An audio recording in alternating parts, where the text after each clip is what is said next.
Yo.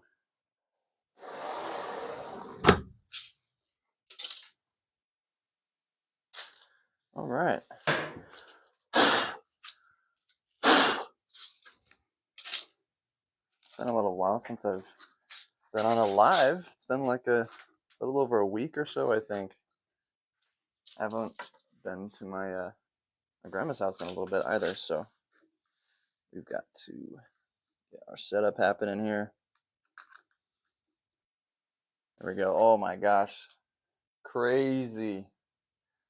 Guys, I was in Arizona living it up with my boy Jake. That was so cool. Those videos are going to be awesome. We did a break 50. We shot at 53. That was electric. And we played at 3 other courses, and those videos are sick. Jake almost set a course record at one of them. So those videos that are coming soon are going to be insane, bro. And then I got back to town. I've had class and work a couple days in a row, so I haven't had any time to golf. And I haven't been down here to my grandma's house, so guys, we're back.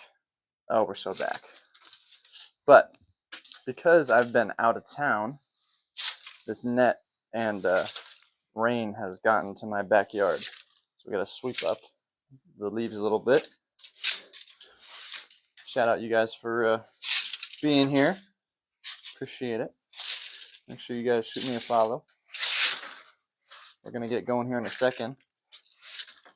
Still got to go get my golf clubs and everything, but it's good to see all you guys in here.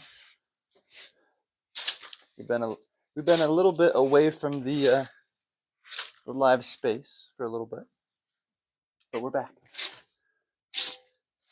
Now that my girlfriend is in town, the golf is a little bit more limited, I will say. However, you gotta sacrifice a couple things for what matters. You know what I'm saying? Texas Wedge, what's up, my man? What's up, brother? All right, guys, leave your questions in the chat. I gotta go get my clubs. Un momento.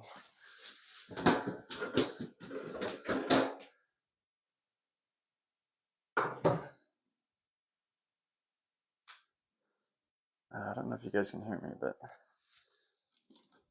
grabbing these things. I got some cool stuff when I was in Arizona. Got a bunch of balls. So I'm excited to actually have some good balls to use on the course. Got a bunch of Pro V1s. I got a bunch of Titleist, TaylorMade, yes sir. All right, what's going on, y'all? Fan Legacy. Do you ever hit it too high and it goes over? Unfortunately, I have a couple times. If you check out my my page, you can scroll to see the 1 or 2 times it's actually happened on live. It kind of sucks, bro. How many times can you juggle the ball with a wedge? Connor, I can actually juggle it quite a few times. That'd be an interesting way to warm up. Gavin, mimic Bryson DeChambeau driver swing. Okay. Let me go get a ball and juggle for Connor, and then I'll show y'all my Bryson. I could honestly probably just do it with the wedge, to be honest. You don't really need a driver to mimic. His swing is very odd, I will say. I'm definitely not a fan of how aesthetic his driver swing looks, but it looks something like this. So he lifts up his lead leg in the backswing and goes, and he keeps his arm really stiff. He goes, he like takes a breath too. He's like,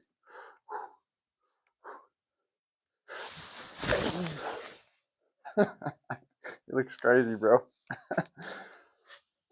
Kevin, I had terrible form, but could send the ball out. Took 1 golf lesson. He switched me to overlapping. No, Kevin. I'm glad he got you on the good train, though. Bro, look into the Garmin R10 Approach. Ice water. Gavin, haha, nice. Texas Wedge. Okay, so I actually had a buddy. His name is Damon. He's also posting. He's a golfer on here. He said that he was going to send me a golf simulator, but I found out the other day he kind of fell through. So that really sucks. We thought we had a a launch monitor coming in, and it was that Garmin one. And yeah, he had 3, and he said he was going to send me one, but he unfortunately bailed. So that kind of stinks. But it is what it is. I know those things are expensive, so I was surprised he was going to let go of it in the first place. You know, I got some mud on these balls. Yeah, I'm a big fan of launch monitors. You know, why can't I hit the ball now, Kevin? Send me some DMs on Instagram. I'll help you out a little bit, guys. If you want some free tips and lessons and stuff, just follow me on my Instagram and my YouTube where I post videos. But if you want like one-on-one help, if you DM me on Instagram, I can give you guys some tips and rate your swing and all that stuff. It's just something fun I like to do for free. Gives me something to do.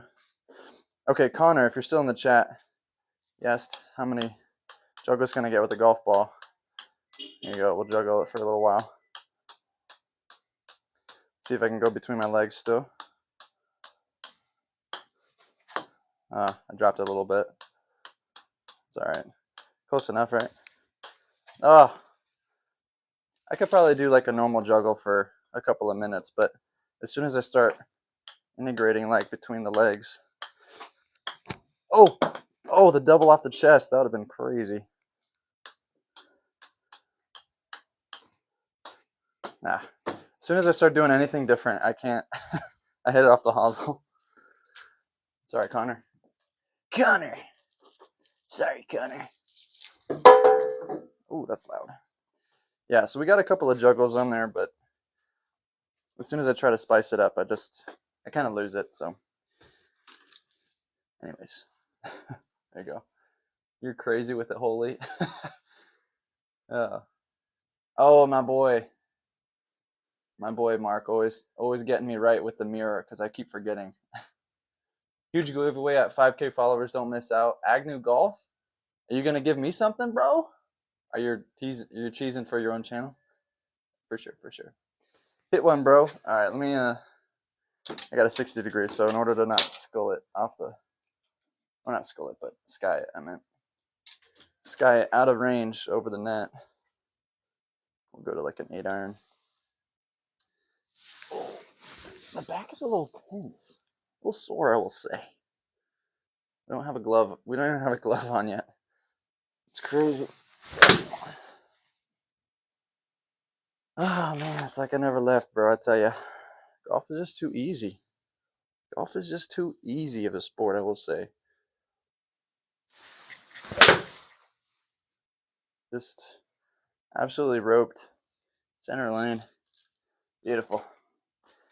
I don't know if you guys had the opportunity to watch my, if you go on my channel, I just posted yesterday me playing at Birch Hills over here in Brea. It was a pretty good video, I will say. That was the first time like I went out and played some holes after doing all these lives in a row, and I did pretty good. Dude, everybody just keeps saying how bad this mat looks. Well, then buy me a new one, bro. Buy me a new one. I'm sure if we all hit off an abused mat like that, golf would be easy for everyone. Viva, I don't know if you've been watching my videos, bro, but y'all, if y'all really know me, you know I can hit off the concrete, bro. I don't even need the mat. I don't even need the mat. I'm just saying that video blew up a little bit because I'm the GOAT, bro. I don't even need the mat to hit the ball, bro. Yes, sir. You guys, if you guys know me at all, you know I got that hybrid off the concrete down. It went viral. Kind of, not so much viral for how most of my videos go, which are like 400 to 600 views, and that one got like 6,000 or 7,000. Cool. Yeah, Kevin, if you're still in the chat, hit me up in my DMs, and we'll figure out your swing, buddy. I've helped. I have a little note on my phone of all the people that I've helped. I think I've helped about like 16 or 17 people, and I give everyone like personalized YouTube videos. Like I screen record and like go over you guys' videos and point some things out. I have them all on my YouTube channel, but I have them unlisted, just because not everybody wants all their bad swings on the internet. So, anyways, yeah, if you guys want that, hit me up.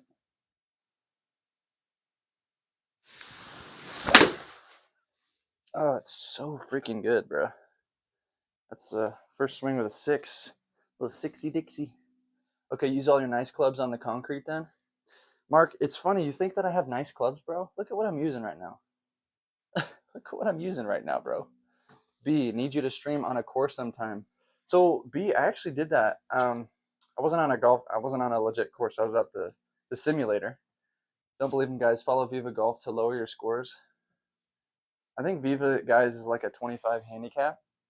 So if you guys are into like Bob Does Sports, where it's just like bad golf, but like funny people on the channel, then you guys can check out Viva.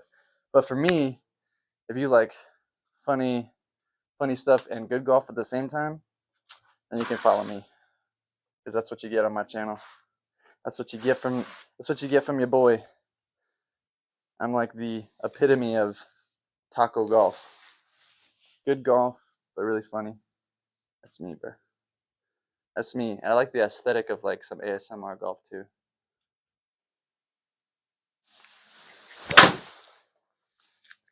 Yeah. Yeah. 25 is being generous to me. That's funny, B. Yeah, no, I'll go live on a golf course before. You forget Brandon, who can whoop you any day. No, yeah, Brandon. Brandon's good. He's definitely better than me. He's got to be at least scratch, right? I'm only a 3 handicap, but Brandon is, I think, at least scratch. He's really good. B, I just want to see these crisp shots with distance rather than being stopped at a net. Yeah, so if you keep staying tuned in, I go live every now and again when I'm at like a range, so you can see those. Which is another reason why I was really excited to get a launch monitor, so you guys could see like my numbers and stuff. Um, every now and again, I go live with my head pro over in the desert, and he's got a lot of cool equipment. Um, and then a few days ago, I went live on a golf simulator and played like a course. So that was really cool. If you guys stay tuned, you'll see me go live at like other places. I'm not always just live here, but this is the easiest place to go live because it's in my backyard, you know.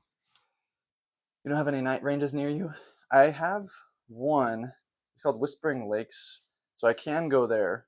It's just their range is just like the grass is just mud and dirt, and it's all dirty. So I mean, like I can go there. I've gone live there, I think like 2 or 3 times. So I can go there, and I can go. I can go to the inland range. That's next to my school. I can go there too. They're at night golf, but they're on mats, and it can get kind of busy there. But the range isn't really anything nice either. The mats are just all right, and the whole range is just dirt and crap. I need like a good night range. If I lived over near Brea, I'd go with you, Mark, to all your ranges. Yeah, but every now and again, I have like some simulator lives. I'll go live on. Yeah, so B, if you're still in the chat, a lot of my irons go maybe about like a club or 2 further than like the average person. So you should. We get the most engagement at night ranges because people like to see the ball flight. Yeah, I know. I know. I know. I like to see the ball flight too. That's why I want to play like night golf. There's a course over here called Colton Golf Club. They're open at night. And there's another course in Arcadia that I went to and I made a video for. So that was cool, but that's like a par 3 course. I wish there was like a par 4. Not a par 4. I wish there was like a regulation 18 night golf course out in the desert. There's one called the Lights at Indio. I made a video on that if you guys want to check my YouTube with a buddy of mine. We tried to set the course record there, or he did. He's really good.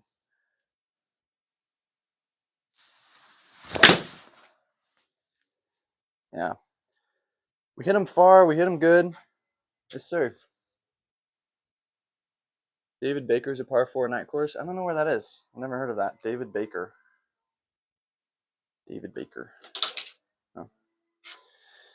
Yeah, B. So I think one of the reasons why I go live out here so much is because the people who come into like my chat need like help with their golf swings.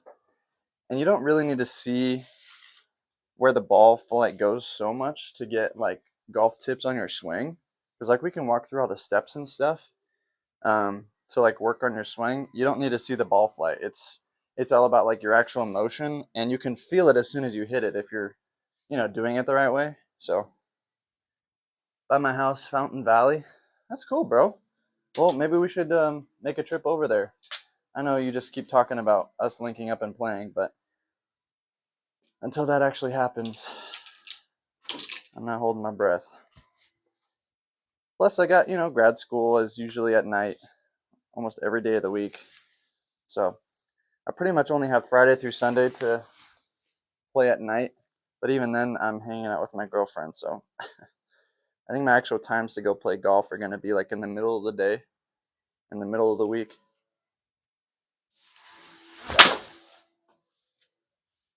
Yeah, that's a nice little 4-iron. What's more important, grad school or golf? Definitely golf, bro. Golf is definitely more important, without a doubt.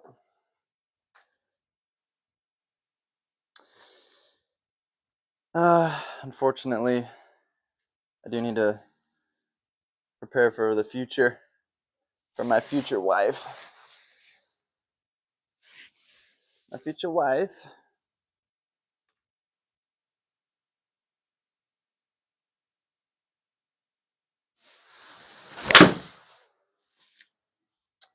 If you guys have any questions or want to walk through anything with your golf swing, now's the time. We're gonna figure it out. What's his name? Whose name? Whose name? I don't know who you're talking about, buddy. Whose name?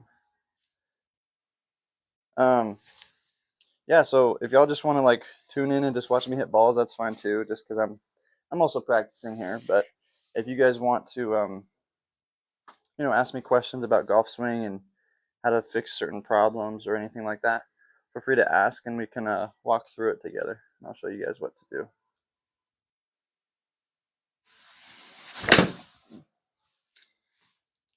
Also, I feel like this mic placement is getting a lot of feedback every time I hit the ball. So if it's not too bad, then whatever. But if it's bad, just let me know and I can move it for sure. Releasing the club, hit a full-blown driver. All right, we'll go full driver, and at the same time we'll target your question there, my friend Michael Masella. Michael Masella. All right, so let me hit a full driver, and then after I do, I'll break down everything that goes into hitting the ball as far as like releasing it and all that. Yeah, I think we should be good. I just really got to make sure I don't hit like the wall behind me because it kind of comes in fast.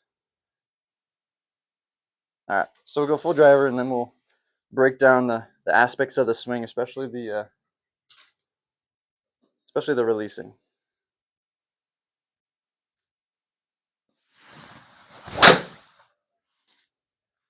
There you go. That was a hit, a little toey, but first swing of the day, not fully committed. It's all good. All right, Michael. So let's go over how to release the golf club. Tips on turning through the swing. Yes, Sir Ivan. Okay, so let's go through that right now because I'm just going to walk through the whole swing. We'll target Michael's question about releasing the club, and then Sir Ivan's asking about turning through the ball. So we'll work in steps, right? So none of you guys asked about the backswing, but we need that backswing. Okay, as soon as we're at the top, here's the important part that a lot of people miss, is you got to drop it to your right hip, your right pocket. This is the first move right here. Now we come up here, as we're turning, get this feeling of dropping it down. And then the part that everybody misses is releasing the club. So you need this feeling. After you drop it down, you need this feeling right here. I just flipped it around so I can hit the ground here without hurting my club, but this is the motion right here. This is where you release it around your right hip, right leg area. And as you are doing that motion, that's when you're turning. And that helps you get to the ball as you're releasing it. Okay, so we get to the top, drop it, release it, and turn it at the same time. That's all the motion of the golf club in the golf swing. Now, if you can incorporate, a good weight shift, we want about 80 to 85% of our weight on that lead foot. in that backswing. Now, as we're dropping it in, I'm envisioning, so Evan, this is for you for turning through the golf swing. I'm envisioning this left hip shooting straight back. It's going to look like this. Okay? So this left hip down here shooting back like this. So now it's over here, right? We need that left hip to shoot straight back. If you want another visual, think of your knees. So my left knee is going to straighten, and my right knee is going to bend. So on the backswing, it's the opposite. On the backswing, that left knee shoots out, and the right one straightens, and then on the downswing, it switches. Straighten your left, bend the right. That's going to pop that left hip back. Now with good weight shift, you're going to be, already on that lead foot, and you're going to push off from the inside of your right towards the ball. Okay, and then you're going to finish high, rotating. So all that put together, good release, good weight shift, good hip turn, you look like this. Just like that. Dead center of the face, rope down the middle, baby. Rope down the middle, baby. Yes, sir. That's wrong. You don't flip your hands. Yeah, you're right. I don't flip my hands. Are you talking about the releasing part? This part right here? Release? This releases, that's where you release the ball. So after you're releasing, you can either get the feeling of bowing your wrist for this motion. You can do that. I don't fully recommend that. I like to think of like your right arm kind of helping guide it with it. And it's this motion with your hand here. So like kind of wiping the floor. After you release it, you're kind of wiping the floor with your club here with that right arm. Now at the same time, that logo on your glove is also turning that way. But all of that put together, that's how you release the club. A lot of people who hit fades and slices, they don't ever release it. They hold on to that angle, and then they hit their driver like their iron. They hit it like this, which is not what you want. You got to come here, release it, because then when you're at the ball, you're going to be square, which is how you gain more distance, because now your driver shaft is also adding your forearm length. So that early release actually helps you line up and get more distance, because now you're increasing your leverage on the ball. What do I win when I outdrive you in our next match? I feel like you're acting like we play golf all the time together, Mark. We've literally played one time. I can't even promise you anything because that's not going to ever happen. Roman Warrior, I always shank right on the driver. So does that mean that you're hitting it like off the hosel here? Or does that just mean that your face is open, you're hitting the middle of the club? What does that mean, Roman?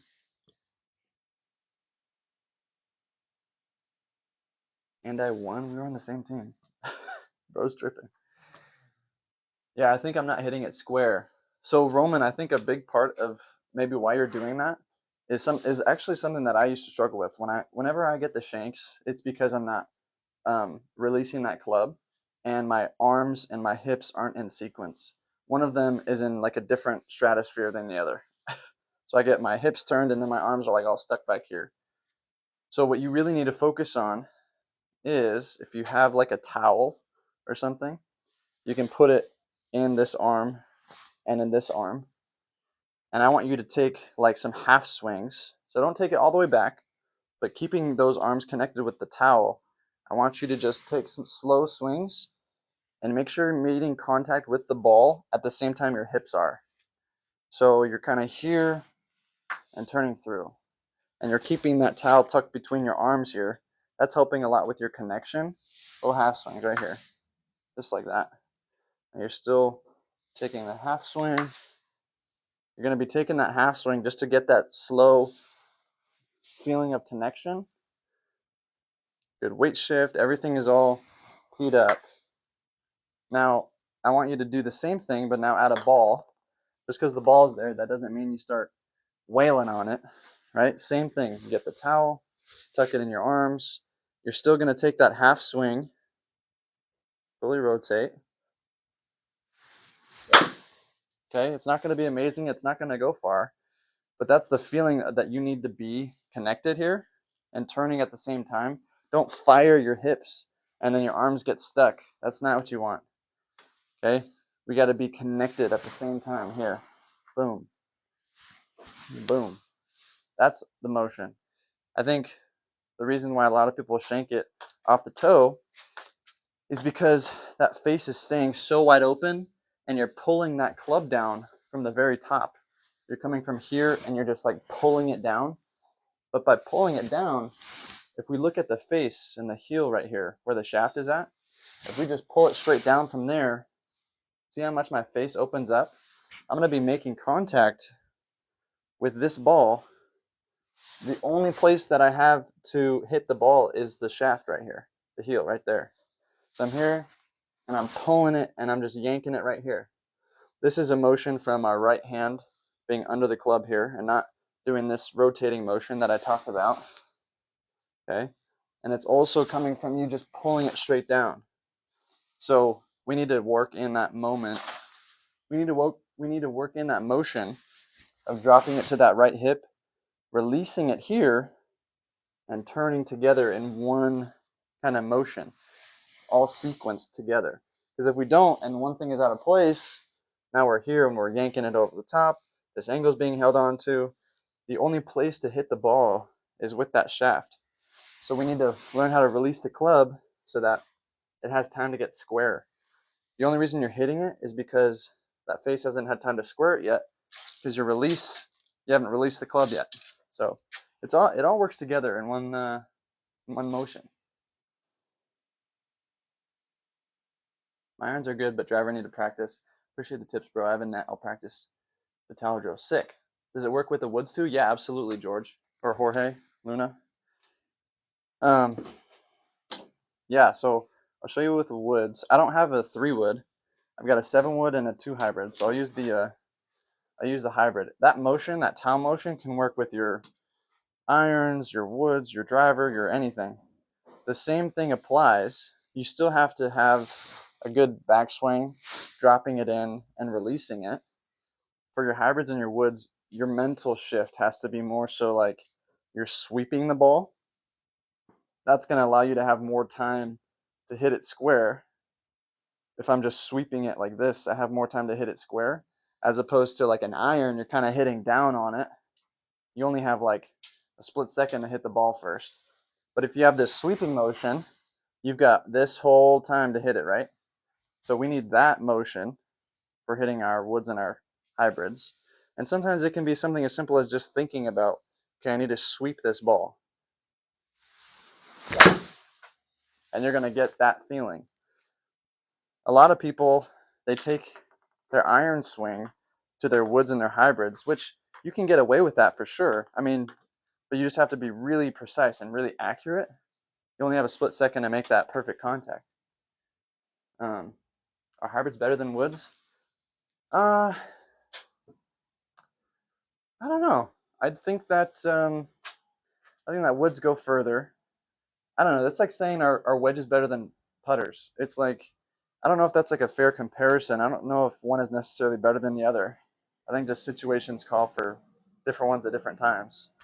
For my specific scenario, my hybrid goes about the same distance as like a 3-wood. It can go anywhere between 240 and like 270, depending on how hard I hit it and if I'm like off the ground or off a tee. So I don't necessarily need like a 3-wood. I personally just like the hybrid more. I just like the smaller face. I feel like I can sweep it a little bit easier. With a 3-wood, it almost feels like I'm hitting DOD every time, and then at that point, I'd rather just hit DOD, you know? Yeah. Iron tips. I struggle with topping my hybrid is a wood. I don't think that's true, Colby. Iron tips. I struggle with topping my irons and hitting them to the right more often than straight. Okay, Devin, I got you, brother. So the reason why you're topping them is the same reason that you might chunk them. It's just a weight transfer problem.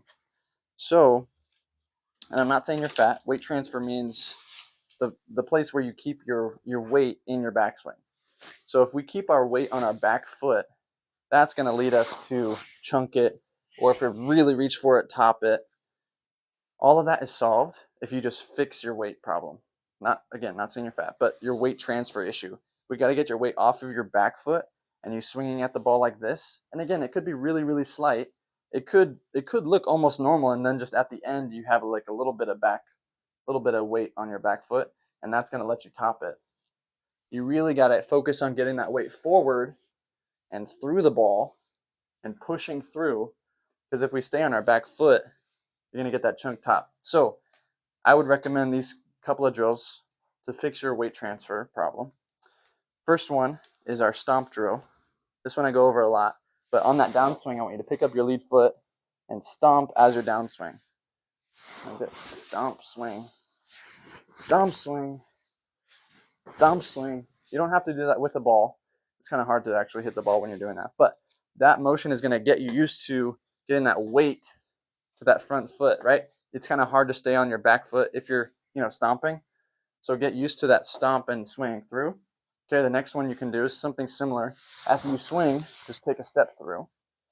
Okay, it might feel a little weird. Maybe hit a ball at the same time. So still take a normal swing, but in your head think, I'm going to take a step through after this. Okay?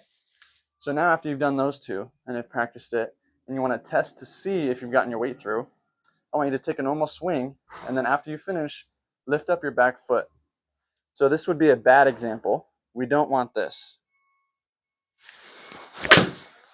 Lift up the back foot. See how I'm falling backwards?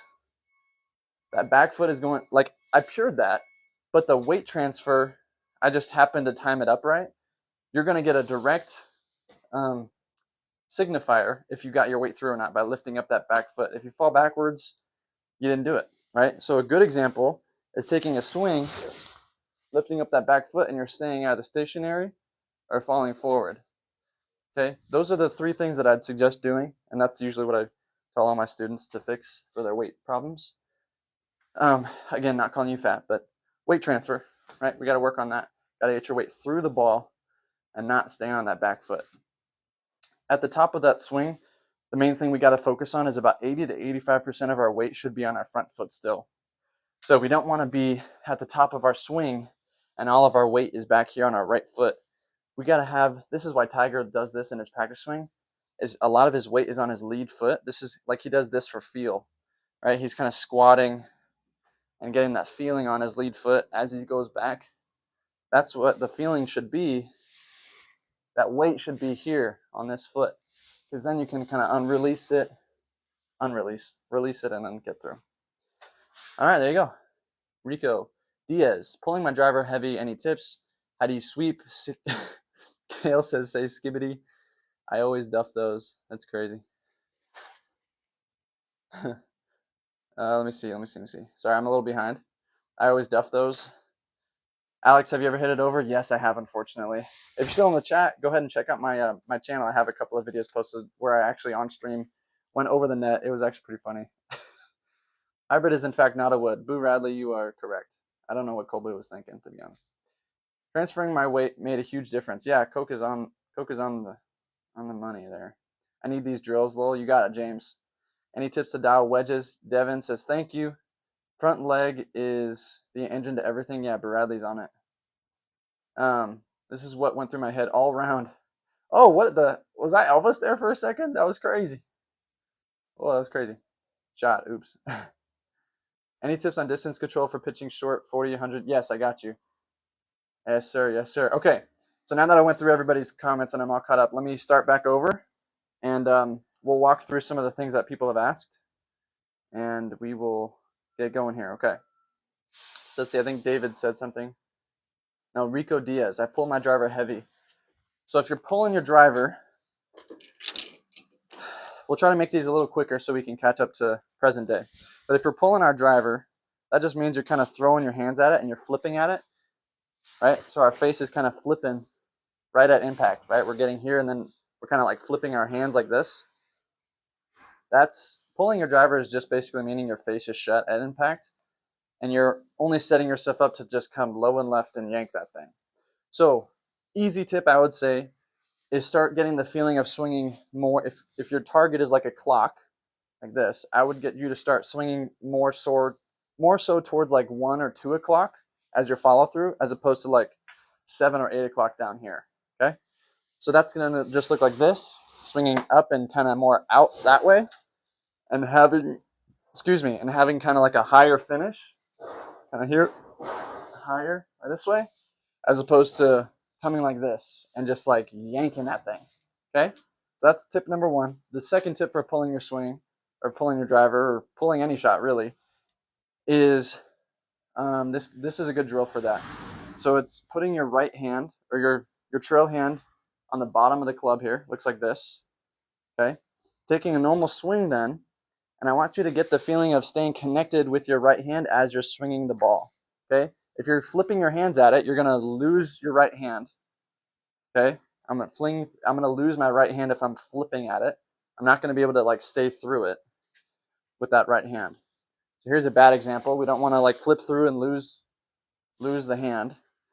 We need to swing slow and connected here, turning our chest with the ball. Okay, so that is a couple of things to help your pull. If anybody's pulling their driver or pulling their shots, work on those two things. That'll help quite a lot. That kind of rhymed. That was cool. Okay, Focus says, how do you sweep? Okay, let me just make sure I'm caught up here. Drew says, bet. Rico says, thanks. You got it, Rico. Why can't I get anything over 220 on my drives? I'm lean and have tons of muscle. What am I doing, bro? Jordan, my friend, I got you. I actually recognize you from Viva's Live, I think. Unless I'm tripping, maybe you and mine. So this is what I would recommend for anybody having like specific problems with their specific swing. I can give you guys some tips that helps everybody, but what would actually help you a lot, message me on Instagram, and then I can send you guys like videos and I can analyze your swing and rate your swing. So my Instagram is in my bio. So is my YouTube. If you guys could follow me there, that would be amazing. I'd really appreciate that. But if you guys want some like actual tips on Instagram for following me and being a part of the community, I'll give you guys like free lessons and stuff. So if you shoot me a message on there on Instagram, then we can like send videos and stuff, and I'll like kind of help analyze and give you guys some more like personalized tips and stuff. So that'd be cool. Drive the ball into that net. Yes, sir. Pre-pack. Got you, bro. I love your teaching style. Can I book you for a virtual lesson? Yeah, of course, Jordan. I don't charge like money for that. It's just something I do for fun. Just because we're trying to make the game more fun. It's not fun when you're sucking. So trust me, I was there. Everybody was there when they first started. So yeah, just follow me on Instagram. My link is in my bio, and then just shoot me a message there, and we'll get it set up. Pre-pack this for you. Yeah, we go full driver swing into this thing. Bang! Roped. Dead center. I was destroyed. Yes, sir. Okay, so let's scroll back up. I think he said something like, how do you sweep? Yeah, okay, so Focus, if you're still in the chat, my friend, how do you sweep? I guess I can just keep showing you with my driver. Sweeping is kind of the same motion. Let me get this up here first. That sweeping motion, for real, like I used to not be able to sweep at all. And I would go to the range and I would just grind and I would top and shank, and a lot of it, so much of it comes from just good weight shift. So a lot of what I showed you before with that driver swing, getting your weight through that, your weight on your lead foot mostly. And then here comes the point about your driver swing. So with that driver swing, and again, this is with 3 woods, hybrids, whatever, it's all about good weight shift and then also dropping it here and that important release I was going over. Because you releasing it here allows you to kind of turn through and stay on the ground longer. So if you can get a visual this way, let me back up. So we come here to the top, drop it down, and you just already having the mental idea of I need to sweep it more is going to naturally just kind of keep you lower to the ground. You can also have like a lower finish, right? This is the motion that you want right here, right there. Now also, I would recommend you guys not teeing your driver up super high and already having it low. That way you don't have to have this huge mental shift from, yanking up on your driver and then sweeping on your woods. You should have that same sweeping motion for your driver too, even if you're hitting your 3 wood. Because you should be, if you're teeing up a 3 wood or hybrid off the tee, it should be low as if you're hitting a sweeping shot anyways. So your driver shouldn't be all that different. That's why the backswing and the sweeping motion is the same for your woods. That's why I've gotten more consistent, is because that same feel I do for my driver, I kind of have that same feel for my 3 woods and my hybrid. So you kind of got to fix and change your whole driver swing to be more sweepy, I guess, for lack of a better term, more sweepy. That way, it can help your 3-wood. So it's all about that release, dropping it here, releasing at your right hip, and then staying here low. Again, it's still a good weight shift. You don't want all your weight on your back foot. You need a lot of it on your front. Okay, so we're here, and it's the sweeping motion right there. And I'm just already thinking in my head, okay, kind of got to sweep this. I kind of got to keep it low. And this is all happening in like a split second. So it's not like, oh, I'm here, I'm sitting. Okay, I got to keep it low, keep it low. It's just in my head. I'm going, okay, I got to sweep this ball. I hit like a DOD for you guys so you can see. I'm kind of thinking in my head, okay, I already kind of got to sweep this ball. I kind of got to stay low. I got to remember to keep my hands pretty much right where they are at setup. That's where I need to meet it again. And if you just keep that in your head, staying low, weight on that front foot, you're gonna be fine. And you're gonna hit a nice rip DOD, brother. It's kind of hard to describe sweeping. I'm sure there's good videos out there to describe it a little bit better, but that's kind of what I just think in my head. Alexis, I've hit it over. Transferring my weight. Any tips to dial wedges? Yeah, Austin. Okay. Austin, if you're in the chat, he wants to know how to dial wedges. I got you. And this is actually something that I actually just figured out like a few months ago, and I've been so freaking dialed since. So this is going to help you a lot. Let me just catch up. I missed a couple people. Let me at least send you some whiskey, bro. No, Jordan, you're good. Mac, the GOAT. Thanks, brother. Roman Atwood's clone? Dude, I don't look like a Roman Atwood. That's crazy. She just said nice. Does the tight space help you stay more connected through the swing? No, it doesn't, Jared, actually. That's funny. No, I'm sending you some whiskey or something. That's for free. You sweep with the woods, right? Yeah, Jorge, for sure. Drew says beauty. Thank you. Yeah, Jordan. So just shoot me a message on Instagram and we'll talk on there. I've been golfing for 3 years and can't stop slicing my driver. Help, please. I got you. Okay, so let me go over a few more other things. You just missed me. I went over like some driver stuff. I'm gonna go through some wedges, and I go through everybody's comments. So I'll just make sure I get to you when I get down there. If I tried DOD off a small hitting pad over concrete, then I'd need a new driver.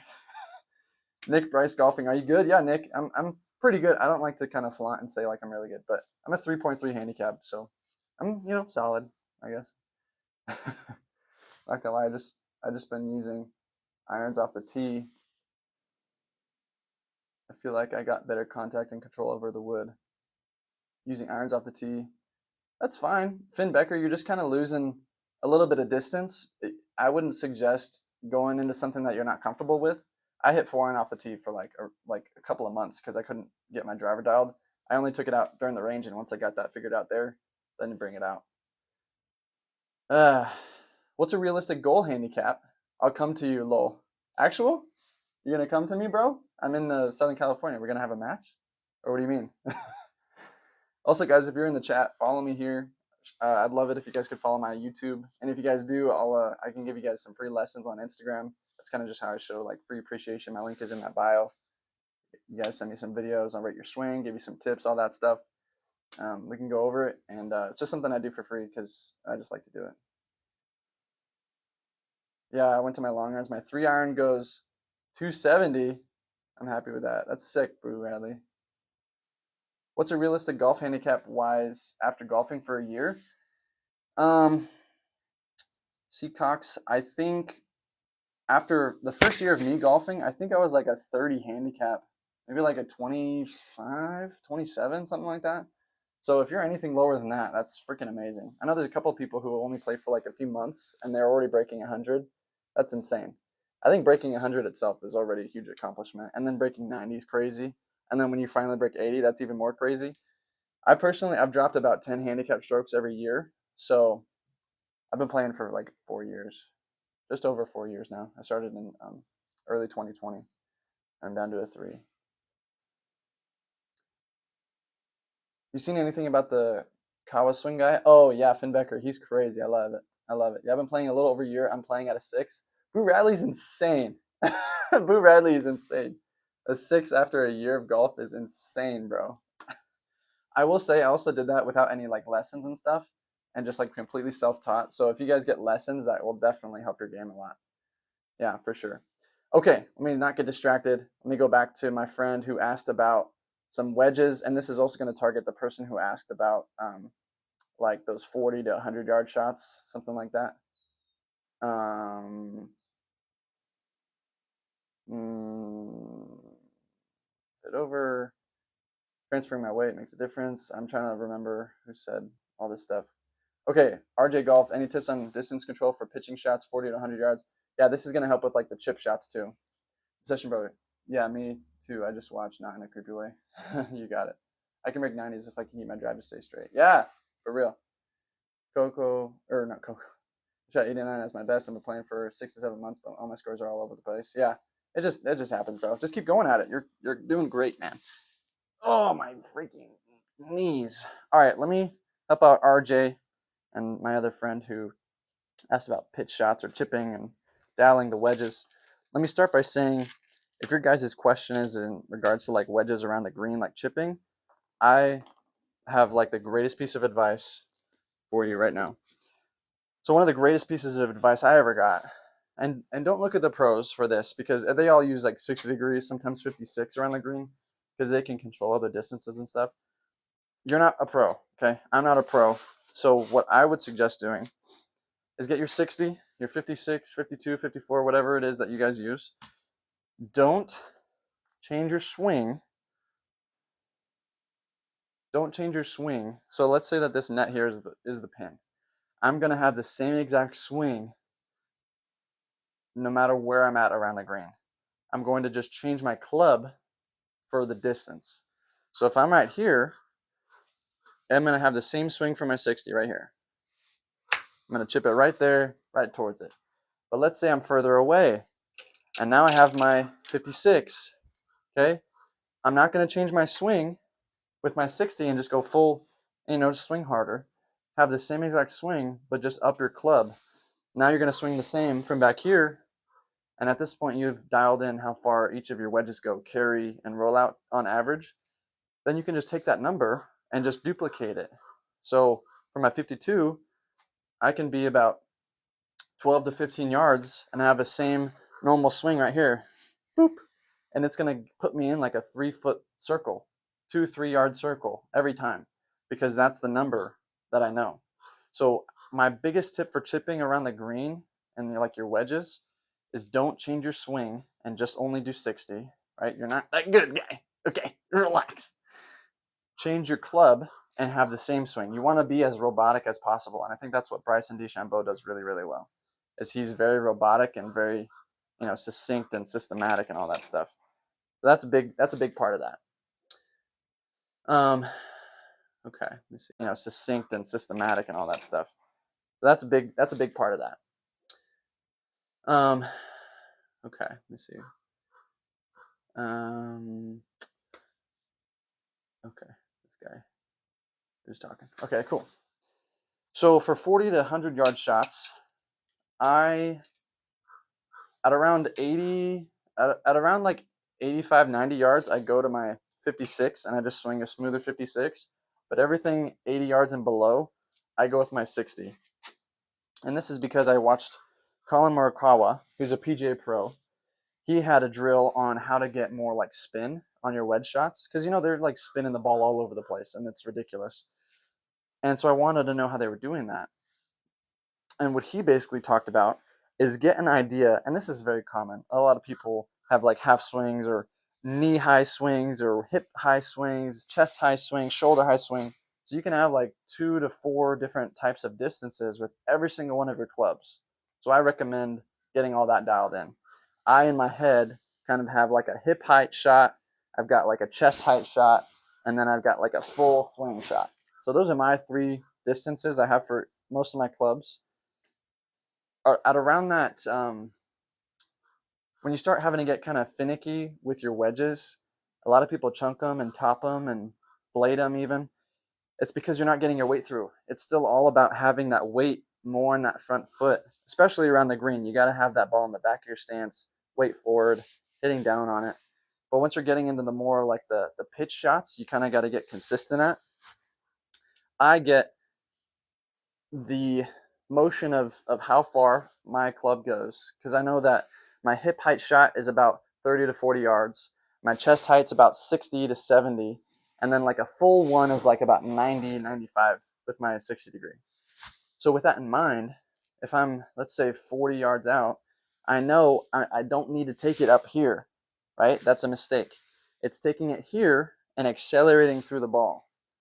So that helped me really dial in those pitch shots, is knowing those distances, still staying like on your front foot there, but you know, leaning forward, knowing that I don't have to take it up here. It's all about taking it to the spot you know and accelerating forward from there. The acceleration from like a short period of time is what gets them all that spin. That's how they accelerate the ball and get all that spin. It's because they're accelerating really fast and hitting ball first, and you know the grooves are clean and sharp and all that. So that's how I started dialing that in. I used to take like full swings and then just slow it down, and I was sucking, bro. When I was doing that, I was sucking. So inconsistent. But once you figure out, you know, hip height, shoulder height, full swing, right, all that stuff, because then you're just accelerating from there like a normal shot. But you're just starting from here instead of coming back here and then slowing it down a little bit. And then it's just like, don't even mess with that. Just take it back shorter and then accelerate like a normal shot. I've hit so many greens in reg. I've scrambled so many times from that. I'm never going to go back to just like taking a full swing and swinging slower. It's stupid. That's why the pros don't do that.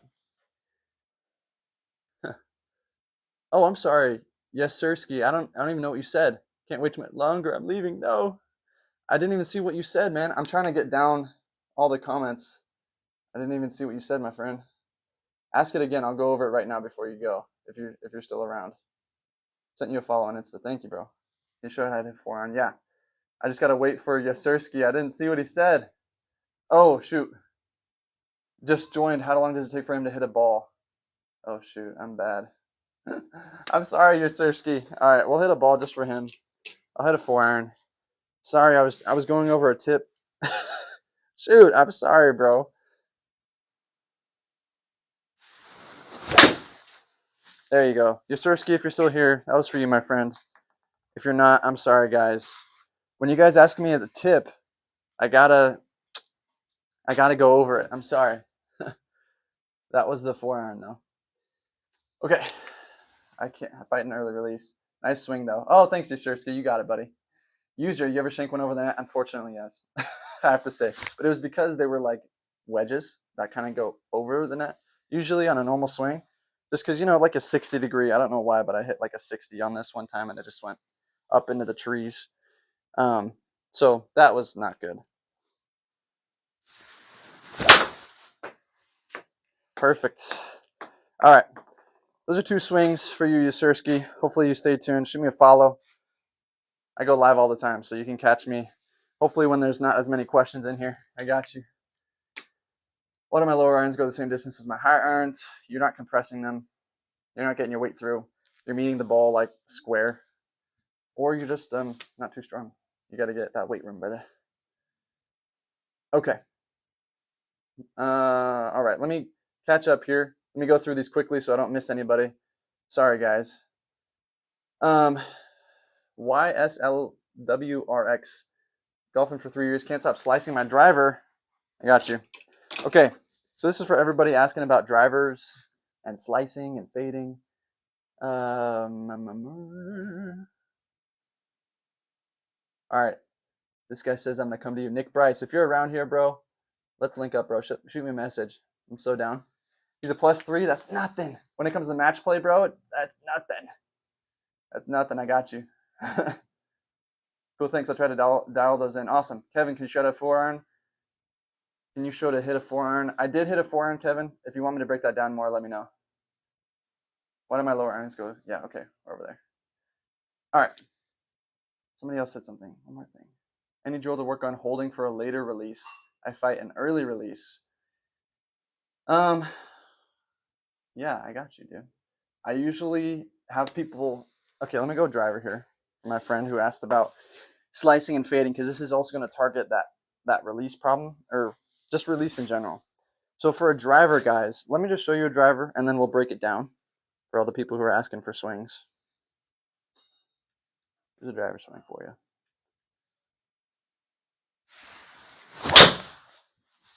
Okay, so that was a little toey, but it was fine. So when it comes to releasing the ball, what we need to really work on, so I usually flip it around like this. Fixing a slice is a little bit easier than you might think. I know you've been golfing for a while, but I'm going to give you the facts right now of why you're slicing. It's probably because you're pulling it down. This shoulder's either turning over or you're holding on to this angle at impact instead of releasing it early and meeting it at the ball there. So where the hookups at need free rounds of golf for life. What the? I got some hookups in Palm Springs. I can't help that you guys don't ever want to come out there and play with me. You guys are the ones golfing for free all the time. So for all you slicers out there, all you faders out there, flip your driver over like this. Okay, we're going to fix your slice immediately.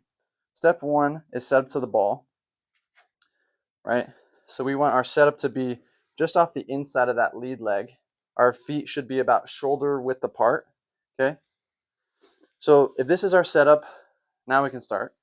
So your take back, we don't got to talk too much about your backswing because it's all about, people have crazy backswings, okay? People look insane sometimes. It's all about where you get to the downswing. So let's go over our downswing because that's the most important. So when you're at the top, the first thing that you need to be thinking about is having your weight on your front foot. If you have your weight on your back foot, you're cooked immediately. Have about 80-85% of the weight on your front foot. Okay, that's where it should be during the whole swing. Next, we're dropping our arms to our right pocket right here. Boop. Okay, so we got to be top of the swing, drop it here. Here's where we're working on our release. So our release happens around our right pocket, right hips, right here. You need the feeling of dropping that grip, dropping your face to the floor right here. Because in real time, you're not going to have all this time to release it like this, right? It's going to be happening in one motion. But we're meeting the ball square right here. Only if you release it on time. So it's going to look like drop, release, turn. That's exactly how that's going to look. But in real time, it's happening so much faster. You're just going to be, you're like already going to be there. You know what I'm saying? So you're not going to have all that time to break it down. Ohio Skibbity generated. That's insane. What the Skibbity is that? What the Sigma? All right. So we're going here, dropping it, releasing to the floor here, and then rotating through and getting our weight forward, right? So a good way to get distance with your driver, because if you think about it, your leverage is what gets you distance. Using power from the floor gets you distance, whatever. But if we can meet the club square with the ball like this, which is what you want on your driver, you're increasing the length of not just the shaft, but also your forearm here is also adding to your leverage and your distance. So instead of like 45 inches of your driver shaft, you're getting that plus however many inches is your forearm, because you're adding just to the distance of your shaft. That makes sense. So you need that. That's how you're going to gain distance. Not by pulling here, not by turning your shoulder, right? Because that's generating this over-the-top slice spin. You're cutting across it like this, and that's going to make it do that. You need this feeling, dropping it here and swinging from the inside. Boom. That's going to get the ball going this way. More working left. Swinging from the inside is how you want that ball to go. Okay? That's going to work on that. All right. Plagiarism. I said all this on my live yesterday. My lawyer will be contacting you. Bro, you do not take your own advice. That's crazy. That's crazy. I will say though, sometimes I just have a bad driver day too. Just like that. All right, so hopefully that fixes you guys' early release. Is this Diddy Invitational? Did I just not join at the right time? My lawyer will be contacting you? That's funny. Did I not join at the right time? Shua, this is a perfect time to join, my friend. It's the best time to join. Shoot me some comments. Shoot me some questions. Yeah, no, we're just talking about a driver swing, releasing the face right here at the right hip, meeting the club square. Hammer time.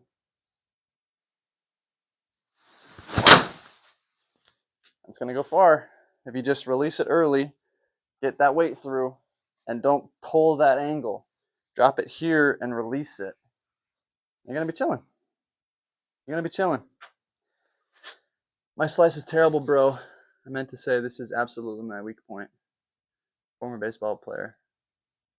Okay, did you like hear anything that I just went over? Because I just went over fixing the slice like for like the last 5 minutes, Shua. That's crazy. That's crazy, bro. Did you hear anything I said? Nothing at all, bruh. Oh man. Well, good news for you. I think I caught up. I think I'm all caught up on everyone's questions. If I missed your guys' questions, let me know. Shoot them again because I missed them. Um, so I'll walk through this quickly just because I've gone through it like 3 times already. Your backswing is fine, just whatever. I just don't want you to turn that shoulder over like this. We don't want this motion. Okay, we don't want that right shoulder coming over. We need to be here, get that weight on our front foot, dropping the club here, right pocket. Okay, your first move should be dropping here, not pulling it towards the ball. Get this feeling. Before you even swing, just take these little steps that I'm showing you right now. Go slow in motions. Just segment your swing. Right here, drop it. Then, here's the key that everyone misses, is you got to release the club right here. Releasing the club here is what everyone misses.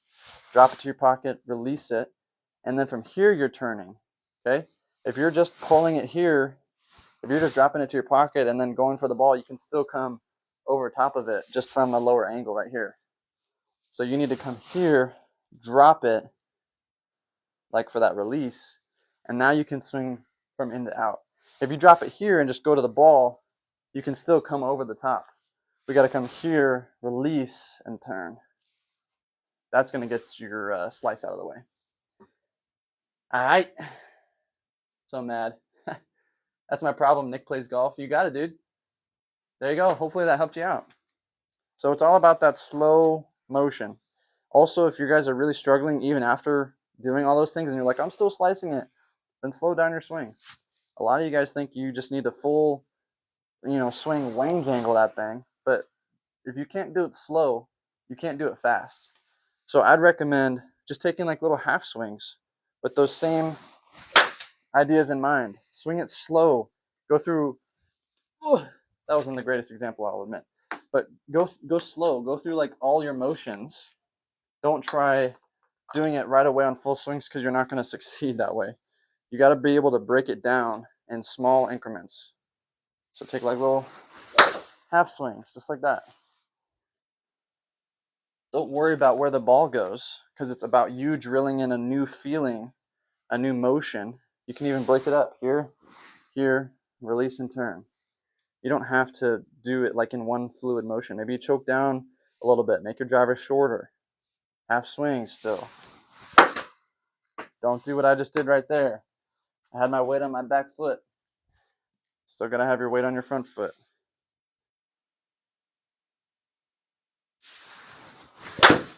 There you go. So once you put all those things together, you're gonna get a good result. That doesn't mean as soon as you get it one time, you're like, oh, I can take a full swing now. No, bro. Like do that a couple of times in a row. Drill it down, and then slowly. That doesn't mean immediately, okay, now I can make a full swings, but now still take your half swing and just increase the speed at which you're, swinging from your half swing. Okay, once you're hitting that consistently, then bring it up a little higher. Okay, it doesn't mean as soon as you hit it one time good, you jump to like 3 steps ahead. Just take it slow, bro. Take it slow. Watching you at school right now. Thanks, Lincoln. Good to see you, bro. Oh my gosh, I'm so mad it's raining right now. That lag is so important. Forget about all that shallowing garbage. For real. We'll use this drill definitely. Awesome. 100% doing this. Sick, Shua. This will help. Thanks, Bradley. Where have you been my whole life? Shua, if you want like some actual tips and like more dialed in for your swing, follow me on Instagram and my YouTube. Both of the links are in my bio. I post videos every day, but if you want to shoot me a follow on Instagram and shoot me a message on there, everybody who follows me on Instagram or for following me on YouTube and here and just being a part of the community, I give you guys like free lessons. So go on my Instagram, shoot me some messages, and we can exchange like videos, and I can give you like a swing breakdown. It's just something fun I like to do. So hit me up there. I got you, bro. Watching at school right now. Yeah, the Lincoln, that's insane, bro. You should talk about the finish. When I focused on my finish game. Oh, when I focused on my finish, my game went light speed. Yeah, so guys, I gotta say, we'll do, brother. This is awesome. You got it, Shua. You got it, bro. So anytime I'm showing like my students something, I will typically stress like the importance of holding a finish. Um, Actually, I say that like in person whenever I'm helping someone in person. I don't think I've actually brought that up on live yet. So if you guys are just doing the swing and then like dropping it, like let's say you're just doing this, like don't do that. Okay, so you should always focus on having, even if you're doing half swings, right? Even if you're just right here, I want you to always hold that finish, because that's going to get you used to getting your weight off that back foot, right? Because you can feel it when you're back here. If you lift up your foot, you're going to fall backwards. It's going to get you used to finishing and holding, because even if it's a bad shot, sometimes just for camera and film purposes, like you want to still look good. Even if the swing is bad, that doesn't mean that it's necessarily always your fault. Okay, so just hold that finish. What driver is that? Minecrafted Diamonds. M6, brother. M6, my friend. Okay, yeah, so holding that finish is really important. It kind of just puts your whole swing together. I would definitely recommend focusing on that finish. Hold that thing there, and then you can watch it, whatever. You don't ever want to hit the ball and then just like drop it and like whatever, because that just looks unprofessional too. Like you still want to look the part. Even if it doesn't immediately help your swing, which I would argue that it does, because it's just a part of your swing. You wouldn't just randomly cut out a fourth of your swing for no reason. It's a part of your swing. It's holding the finish. Sometimes that really helps you get through the ball because you know you're going to hold it. If you know you're not going to hold it, you might get a little lazy and not hit through the ball and then just give up. But holding that finish is going to get you through, staying connected. You can add a little club twirl in there. That thing's always fire.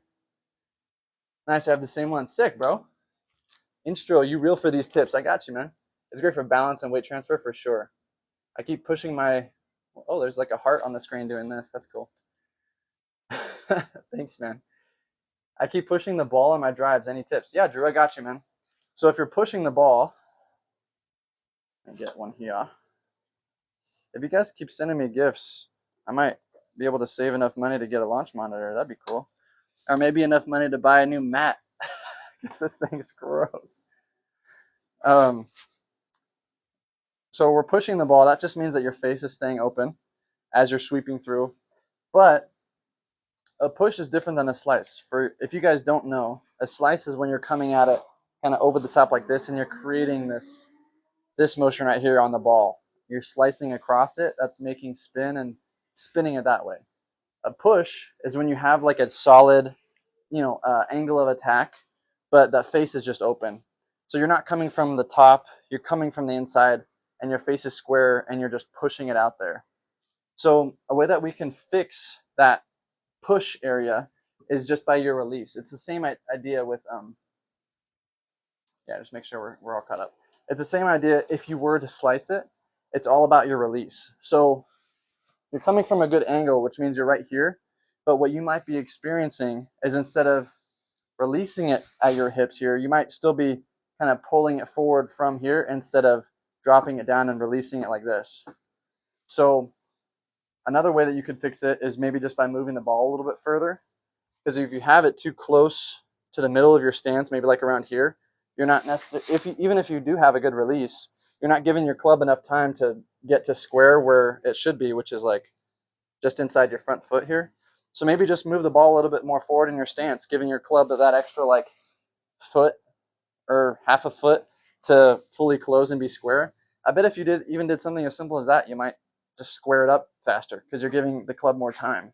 It's all about timing, right? If you're a millisecond off, you could slice it or duck it, or it's all about, like, it's a game of inches and milliseconds. So yeah, maybe try that. Maybe just try putting it more forward in your stance, bro. Struggle with keeping my driver head face open and slicing it. Yeah, so it's the same thing I just did. I can't get my backswing far enough. My shoulders feel in the way. So Ty, I actually have a good drill for that. Message me on Instagram and I can send you a video that I made. guys, I have all these videos that I've made on YouTube, but I have them unlisted. I also put like your guys' own swing breakdowns unlisted on my YouTube, and I send them to you guys if you guys want like swing tips and stuff. I make videos like personalized for you, and then I send you the link so you guys can watch it and get the breakdown. So if you guys want that, message me on YouTube or message me on Instagram, but follow me on YouTube. And if you do that, then we'll you get like a little reward for being a part of the community. I help you guys out in that way. Show me real quick, lol. I got you, bro. I got you. You don't have to follow me on all that stuff. I'll still show you, but I got you. Oh man, that's funny. Wait, so now I don't know if I'm slicing or pushing. I really don't know, to be honest. That's okay. We'll break it down in a second.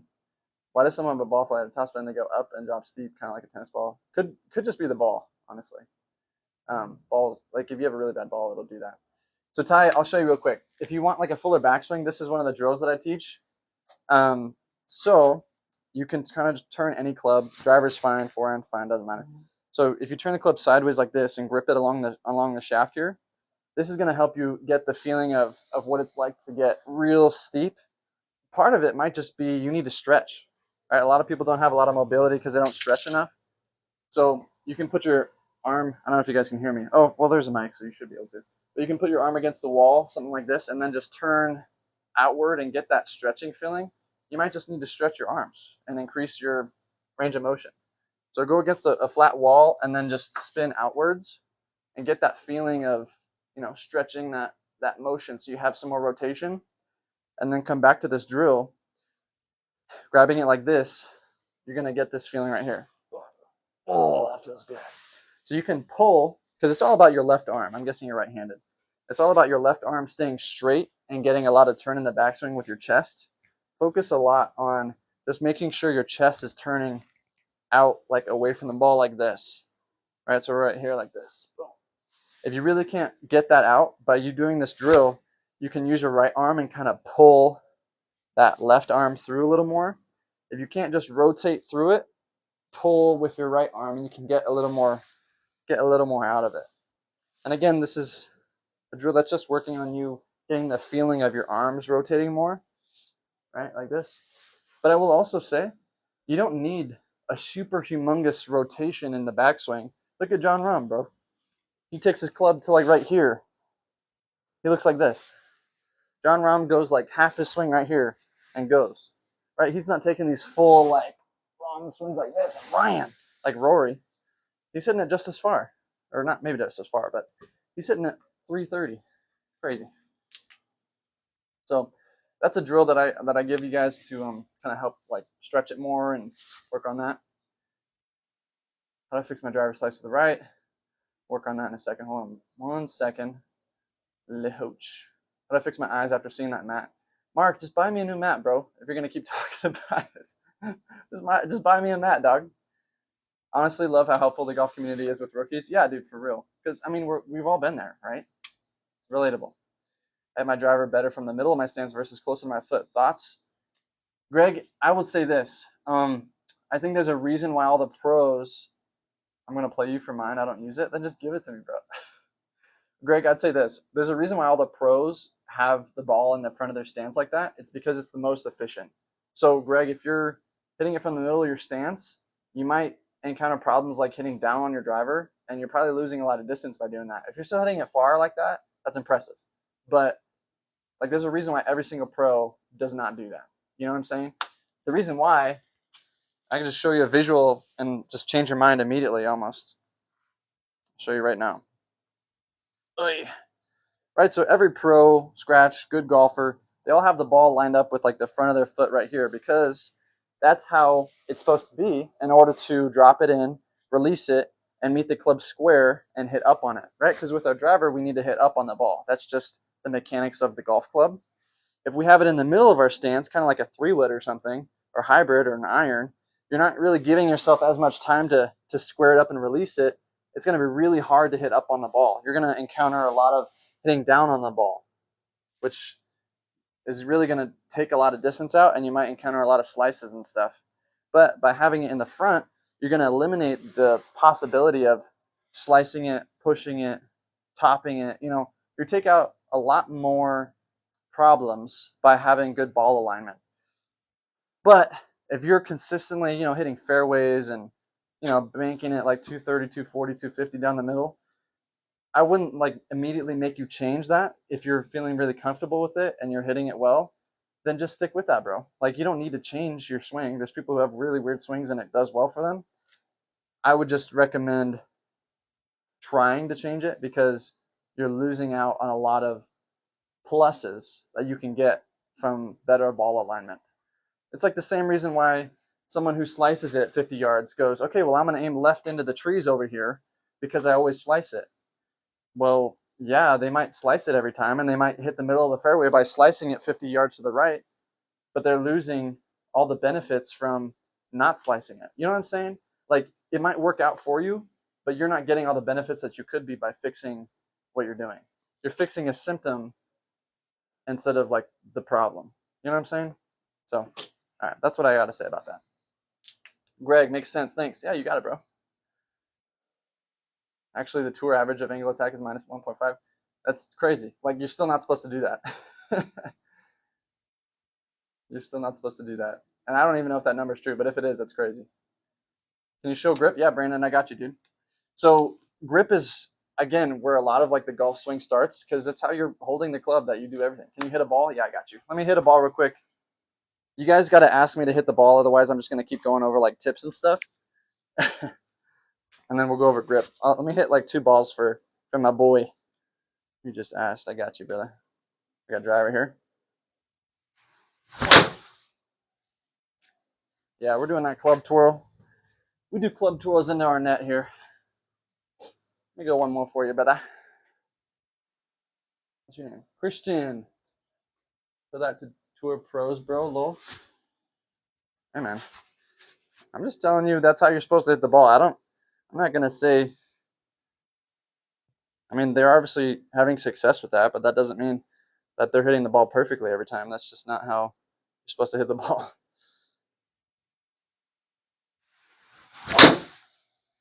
There you go. Lost my balance a little bit, but I was roped in the center nonetheless. I don't know if you guys can see that, but can you see that? Ball mark? Middle face? No? All right. Okay. Okay. So hopefully that helped you out, Christian. Let me know if that was a good swing. And guys, if you guys can, I would love it if you guys could follow me on my YouTube. And by doing that, I can give you guys like free swing ratings and free swing tips. If you guys shoot me a message on Instagram, I got all those links in my bio there. Can you hit an iron? Yeah, I got you, Christian. Throw it back. There you go. Off screen. A little off screen throwback, Eli. Just because you got the same name as me, that's all you got.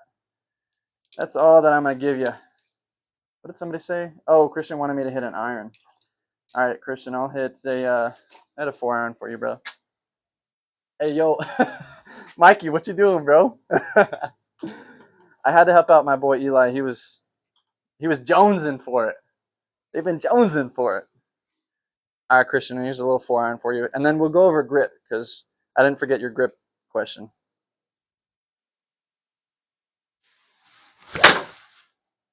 Pure as can be.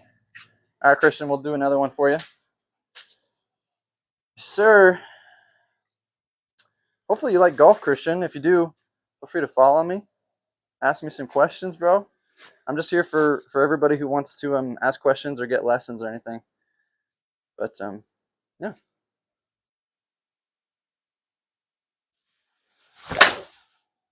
There you go. Bada bing, bada boom. I think that last one might have been a little thin, but that first one was pure. Not saying AM should hit down, but know your facts before you teach and talk. What you mean, bro? Austin, you're kind of tripping, dog. A lot of people hate me, but I admire the amount of money saved on your golf setup. Boo Radley says AMS means amateurs, Radley.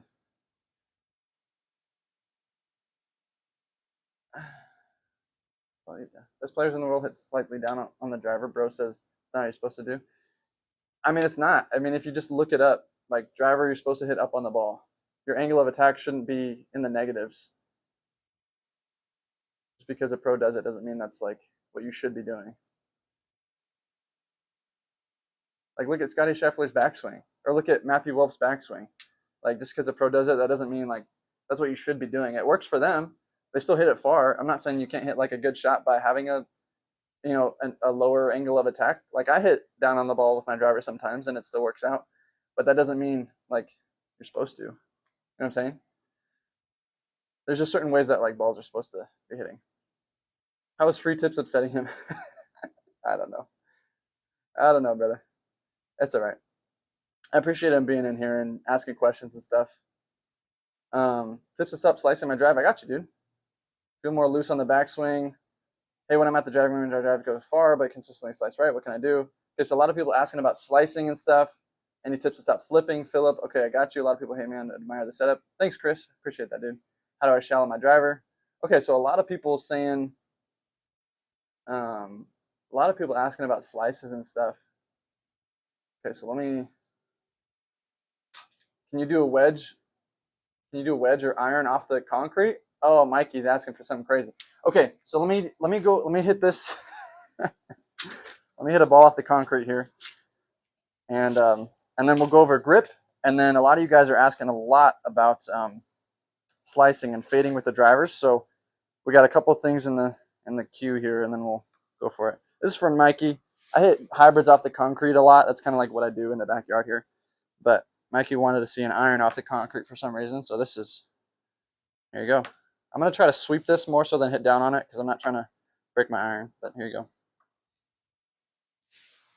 go. Whoa, didn't even hit the floor, baby. That's what I do. Ah, that's what I do, Mikey. Ha ha. Yes, sir. What comments is he reading? JKW, what do you mean, bro? What do you mean? Ouch. Boo Riley says, please don't. No, we're good.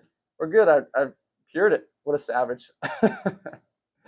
Yeah, didn't even make a dent on the club. Cured it. Sweep in motion, baby. Okay. Can't get the range of motion to go more inside on my backswing, so I keep coming over the top. All right, so this is going to really help you guys out. Why are you swinging on concrete? It's just what I do, Kelly. Kelly Baston. It's part of my thing here in the backyard golf community. We just hit it off the concrete when people ask. But Mark Viva Golf is saying DOD off concrete if you love your followers. I can't ignore that. All right, last thing. I haven't done DOD off the concrete yet, I will say. But we'll do this, and then we'll do grip, and then we'll go over the slicing.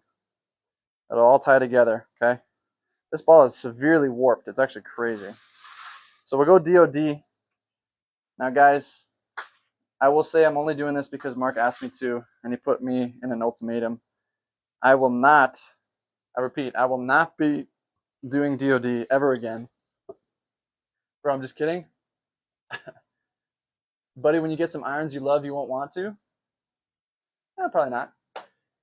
Mark, you can't say that and then back out of it. Mark's saying don't do it. I'm just kidding. Nah, you don't get to back out of your request, dog. Also, why do you have little faith, bro? You have little faith. Y'all can't be doubting me, bro. Don't be doubting me. You're just going to make me angry. You just make me want to do it more. Here we go, DOD, out the concrete. Oh my gosh, didn't even take a lick off the concrete. That was just pure. Look at that. Look at where I hit that, bro. I'm insane. I'm cracked. Oh, just kidding. I did take a little dip off the concrete, maybe. Is that where the ball was? No, it wasn't. There's no mark on my club. I'm amazing. Are these the clubs you actually play with? Okay, says. Yeah, they are. I just do it for you guys. I don't know. Give you props for that one. I got you, Mark. That was pure, too. Like, I actually snotted that. Let's see a Happy Gilmore. Okay, one bad move, and that's a club gone. Yeah, but Channing Tatum, if you know me at all, bro, you know I don't make any bad moves. I'm strictly good moves. You need to clip this and post it. I will. I got you, Mark. I'll do it for you, buddy. Okay, before the grip question keeps getting gone and all the people who asked about slices get going, let me help you guys out. We're going to start with grip. We're going to go over it real quick. I don't know why I'm driving. I don't know why I'm rhyming, but I'm going to show you how to drive it. M6 driver best of all time. That's cool. Okay, so grip, here we go. Do not put it in your palm. I'm going to go over this quick. I'm not going to give you guys rationale. I'm just going to tell you what to do from a golf pro. This is how you do it. Don't put it in your palm. Put it in your fingers, wrap it around. Your thumb, lead thumb goes down the middle, okay? Next one. Next one is going to, we don't want to interlock. Personally, I don't like interlocking, but you can go overlap instead. I just think overlapping is better. Okay, next thing you're going to do, okay, you're going to wrap this. A lot of people do this mistake, and it's so annoying to try and fix because everybody be doing this like so much. Do not put your right thumb down the middle, okay? Put it across, kind of like a baseball grip. We want to put that thumb across the grip. That's going to help you keep the face more closed more consistently. By putting your thumb on top or even below it like this, you're going to emphasize more of a rear, leaving that face open kind of feel. We don't want that. Now, by putting your thumb over the top, that's going to help you do what I call the towel drill. For gripping, we want this ringing of the towel. Okay, so we want our hands to go in opposite directions. That helps us kind of keep more control of the face. If we don't, it's a little more loose. But by ringing the towel, right, our face is a little more sturdy. All right, so that's your grip. That is how you should always grip every single club, except your putter. You don't have to grip your putter like that. People have different putter grips. I personally like the claw grip. If you guys see my video I posted today, that's how I putt. We got a couple of putting videos coming out these next few days, so those will be cool. All right, so now with that grip in mind, we're going to go over how to fix the fade and slice again. Here we go.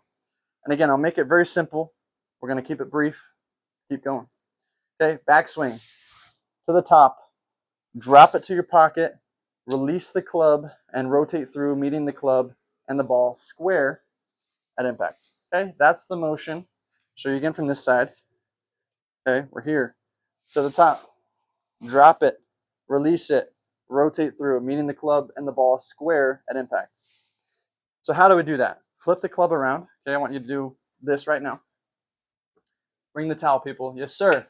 G-Man Wyoming knows about it. Okay, ringing the towel is huge for the grip. Okay, so how do we get that good release? How do we fix the slice? Here it is, right here. If you guys are paying attention, you're going to get it right now. This is it. Backswing to the top. Drop it to the right. This is humongous. Do not go from here towards the ball. You can still come over the top and slice it even from this angle. You need to learn how to drop it and then release it. This motion right here, I'm hitting the floor with my grip right here. Because once we drop it here, we need this release. And from here on that release, then we can rotate and get through the ball. Okay? That release is so, so important. If you don't release it, you're going to bring in a slew of problems that you don't want. This motion, by dropping it here, releasing it, and swinging at the ball, lets us come from the inside, as opposed to this shoulder coming over the top, you pulling the shaft down, holding onto that angle, and creating this slice spin. Okay? We need to drop it here, release it, and turn. So when you're practicing this, it might look like taking some half swings right here. Dropping, releasing, and turning. Okay? Just because you know the drills now, that doesn't mean you can start swinging full and just yamming at it. What I just did right there is exactly what I want you to do. I want you guys to take some half swings, exactly what I just did. Because if you can't do it slow, you cannot do it fast. You're going to bring in more problems by just bringing in speed. So do those drills, top, drop, release, and get through. Your weight on that front foot, nice and slow. Just like that. It's right in the middle of the face. You're going to get consistent. Slowly start bringing more speed in, and then start taking fuller swings, all keeping that same mindset. As soon as you start pulling over, you're going to bring the slice back. You got to drop to the hip, you got to release it, and you got to turn. Okay? Those are all the tips. You're going to immediately fix your slice. Game over. All right, let's catch up here. Range cess, you got it. You got it, Matt. So hard too. What about the drop for bigger dudes? Oh, the drop for bigger dudes. I got you. Does that work for irons? Yeah, it does, Palmer. Say that again, please. Just joined. All right, Eddie, I got you. So if you're a bigger guy, that motion is still going to be the same, my friend. So just because you're bigger, that doesn't mean you can't drop the club anymore. That might just mean your takeaway isn't as long, okay? That just might mean your takeaway isn't all the way up here. Even though you got a belly, your belly isn't going to stop you from dropping it here. and rotating through. So let's pretend like I've got a huge stomach and I'm right here. I can't, maybe get to the ball because my stomach's in the way. You can still come here, get this slight motion of dropping to your hips and releasing the club. That isn't going to get in the way of you using your arms in this fashion. My dad, who's a little bit of a bigger guy, he kind of comes right here and releases early up here earlier. So instead of dropping down here and releasing, he releases more on a straight line right here and meets it square. But he's done that in his own kind of way. It's all about the release. So put a pillow in your shirt, Psalm says. Oh, yes, it does. Say that again, please. I just joined. I'm not a. Oh, wait, Oh, you're saying you're not a big guy. That's funny, dude. No, I was helping I was helping out G-Man Wyoming. Yeah, so the slice for my friend with Pepe the frog, the slice to fix that, setting up for a draw is also important, right? We want to close our stance a little bit. So let's say this is our target. If we have our feet open like this, we're going to be naturally swinging more left and creating this slice / fade spin. We don't want to swing this way. For a draw, you can sometimes just move your feet like this and swing exactly the same. This is closing our feet to the target. And then by swinging again neutrally, you're going to naturally be swinging more from inside to out like this. Boom. Okay, it's going to naturally turn over. You just kind of got to trust your feet and trust your setup. The G. It's G-Man because he's a G-Man. G means golf. That's funny. Yeah, okay, so Pepe, here's the motion. Oh, frick. I make a dent with my driver even when I'm not hitting it off the concrete. Shoot. Oh, well, it was a slight one, thankfully. Okay, here we go. Guys, this is the motion. Take it to the top. When you're here, drop it to your pocket right here. Drop it here. Then you're going to release it, and then you're going to rotate through. So flipping it around. This release is the biggest part of the swing. Release right here. Releasing down here. Drop it, release it, and turn. In the swing, it's going to happen a lot faster than that, but you're going to get to the top, drop it, release it, and turn it at the same time. It's all happening in one kind of fluid motion. Just to avoid by releasing it, you're avoiding this motion, getting to the ball and hitting it like this. You don't want to hit the ball at an angle with your driver. You need to learn how to drop it to go from the inside, but the release is important because now you're going to meet it square instead of right here. You need to learn how to release the ball, or release the club, sorry. Because that's going to help you get up on it. It's going to help you come from a better angle. Next, take some half swings. Do not go full swing as soon as you just started learning, okay? All that stuff can still be done even at a slow pace, just like that. Just because you know the motion now doesn't mean you drop it immediately into a full swing. Go to the range, make a couple balls, take some half swings, 50%. Try to hit like 5 in a row, just like this. Just like that. It's going to go like 100 yards, but you're not trying to bomb it at the range. You're just trying to get the motion down of dropping it and releasing it. Okay? So that's what I would suggest. Yes, sir. Drop it like it's hot. Oh my gosh, I'm so sorry. I'm so sorry, JK. If you're still, I'm so sorry, brother. I keep missing it. I literally just keep missing what you're saying. I'm sorry, dude. Let's target it right now. Did not mean to cold shoulder you at all. It just happens. There's a lot of people writing stuff. It's hard to remember what everyone says. My bad. Okay, let's get to what my boy JK just said. There's a lot of people replying to other people, so I miss comments too. The cold shoulder on my comments about a hook or a draw. Okay. Okay. Let me just make sure we're good. Figure I fixed my slice. I just closed my hands and it worked, so I've never changed it. Okay, that's good, Psalm. All right.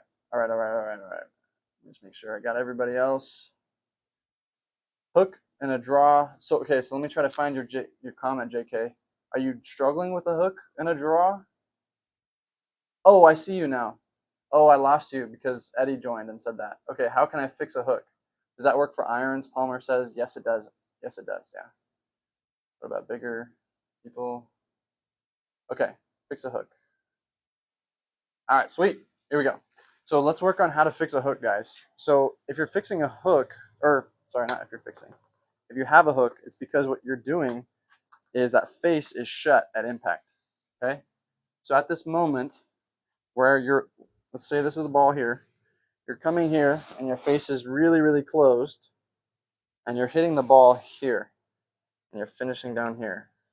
So with that face shut, the ball doesn't have even a chance of going to the right ever, because your angle of attack is down, your face is shut, you're yanking it left.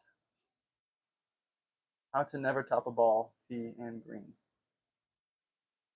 Maybe reword your question, because I don't even understand what you're saying. Sorry. Yeah, we're fixing a hook or a draw. Draws are fine, but a lot of it comes down to facial control. Now, a drill that I give people to not lose facial control is this one. So you can put your hand right here on the grip, your right hand, your trail hand. Okay. If you're left-handed, it'll be your other one. But for right-handers, it's your right hand. Okay. And if you're hooking it and drawing it, we'll just go with hooking. If you're hooking it, okay, then you're probably flipping your face. It's closing really quickly at impact, and you're kind of flipping at it, just like this. Flip. Okay. Flip. Now, if you're flipping it pretty hard, which usually you are if you're hooking it, you're going to lose control and not be able to hold on with this hand here. So what I would suggest doing is making sure you're rotating with your chest. If you're rotating without your chest and flipping your hands through it, see how that went straight left? Because I lost control of the face and my right hand couldn't stay on it. So what I would suggest doing is take little half swings and rotate with your chest and keep that arm, try to keep that hand on the club face. We want that to stay connected, just like this. Nice and smooth. Turn with your whole body, okay? Coming from the inside isn't a bad thing, but it's losing control of the face that gets us lost, okay? The next thing I would suggest that will also kind of help you simultaneously is don't feel like you're swinging low and left so much. If you can visualize your target as like a clock, instead of finishing down here at like 6, 7, 8 o'clock, I want you to finish more at like 1, 2, 3 o'clock up here. So instead of coming down here and flipping it through like this, I want you to still do your same swing, but I want you to have a higher finish. So finishing up here more. That's going to kind of just even out. It's hard to go from hitting it really low and hooking it like this to go from swinging higher. But I want you to practice that motion right there. Okay? Swing a little and finish higher. That's going to even out your facial control and then also that hand drill as well.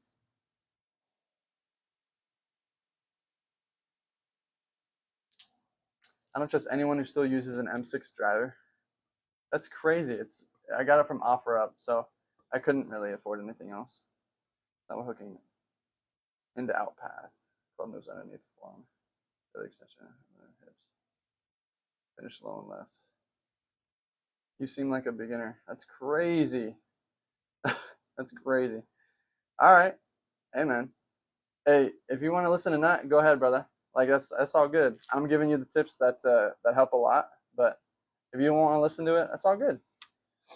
You seem like a beginner. That's crazy. Yeah, no. Finishing low and left. What I've been doing. End up in a draw hook. Yeah, we don't want to finish on left. That's what I'm saying. Like you don't want to do that. So finish a little higher, just trying to even out your club face. I think Nut actually, it seems like he knows a lot. So if you want to listen to him, that's fine. Go for it. But personally, from like personal experience, when I had that problem, that connection drill that I did, that I just like showed you, helped a lot. Yeah. Good tips. I swing in and out naturally. That's cool, man. Yeah, I'm definitely not a beginner. It's crazy. That is indeed crazy. I feel like the club head is swinging out more to the target. Yeah.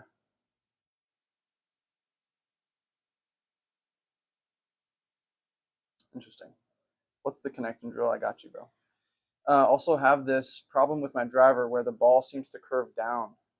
Definitely something a beginner would say. Shake Mike, bro. Why are you so upset, bro? No bigger is hitting in a small target like that. Pure beast. Thanks, Jaden. Appreciate that, dog. Oh, no beginner is hitting in a small target like that. Pure beast. Oh, I got you. Topping it means your face control is off. By hitting half shots and really controlling the face. Wow, it's almost like I just said that, Nut. It's almost like I literally just said taking half swings. That's crazy. The art of golf says que onda güey. I don't know what onda means. I know que means what. I thought que paso was what's up, so. Que onda? Is that just another way to say what's up? What's up, bro? Nah, bro, you said try finishing high? Yeah, and, you know, in sequence with that. Never feel finishing high. All right, man. Hey, you do you. I'm just saying. Ugh. I will say it may not be like the best. It's not the best thing to do like long term, but short term to get just, you know, like a feel of fixing his problem. It's going to relieve that symptom while he works on better connection with the face, which is why I said half swings and doing that connection drill. That high finish is just something to, you know, it's like a feel versus real thing. I'm not saying always finish high like that. That's ridiculous. But it's like a little quick fix. Something light.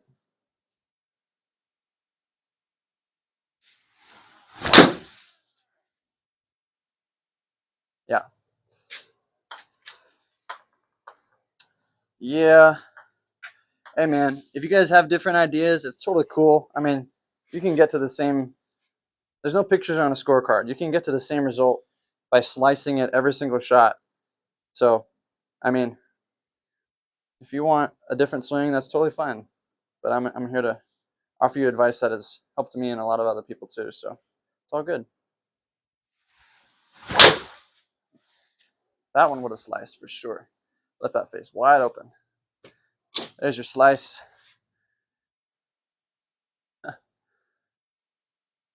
Arnold Palmer always preached hands high. That's true. I mean, he sounds about right. I've been hitting behind the ball with my irons. Not post the video of your swing then. Get to the ball is by flipping it because you're center force. Let's see. I'm so bad I yell 4 on the putting green. G-Man Wyoming, that's funny, bro.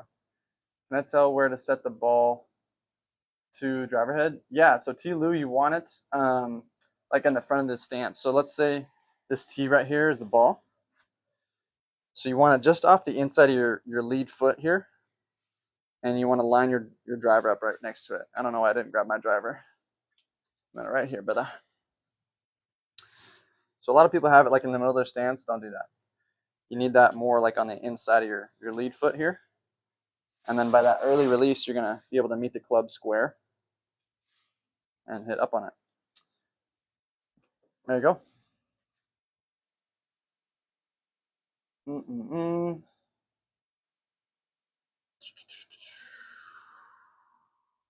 mean, he swings right over here behind the ball.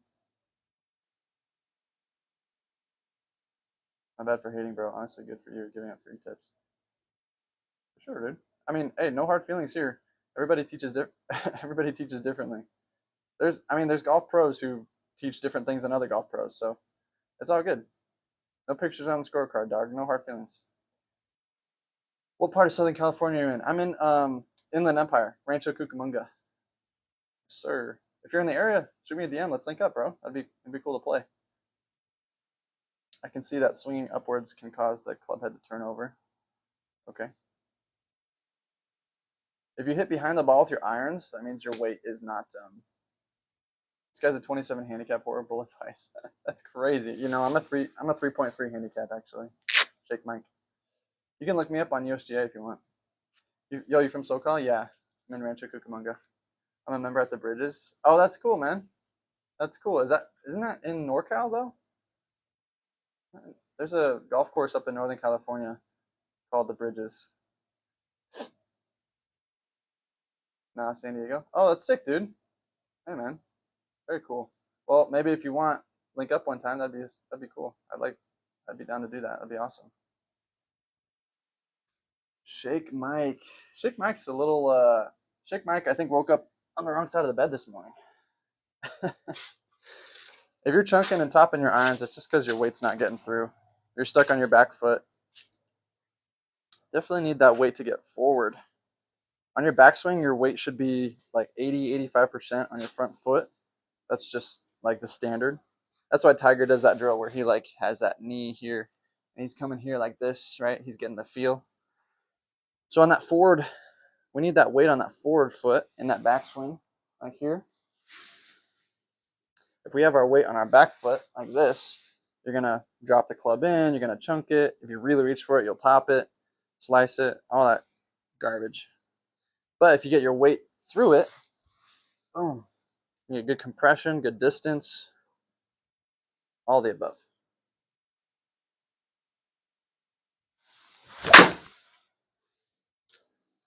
And then that drill that I talked about earlier about lifting up your lead leg to show where your weight is at, you never want to be falling backwards.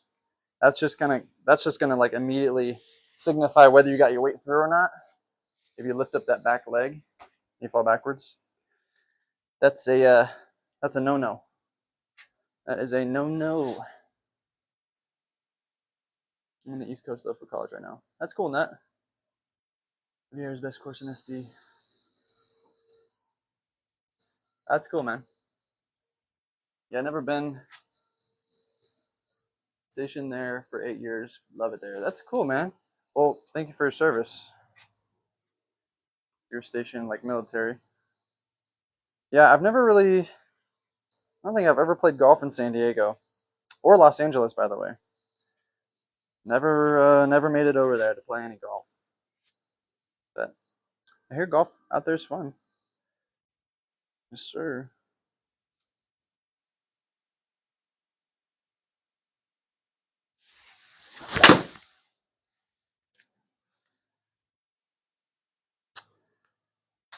Yep. Yeah. Ooh. Guys, if you want to shoot me a follow on YouTube, Instagram, the links are in my bio. I'd love it if you guys could shoot me a follow on there. And by following me on there, if you want to shoot me a message on Insta, I give out free swing tips and advice, and I can rate your swing, and I give you guys like personalized videos because it's just something fun I like to do. If you guys really have like a lot of questions that I can't always answer on here, shoot me on there and I'll follow you guys back and all that. Yeah, just try to grow the game a little bit.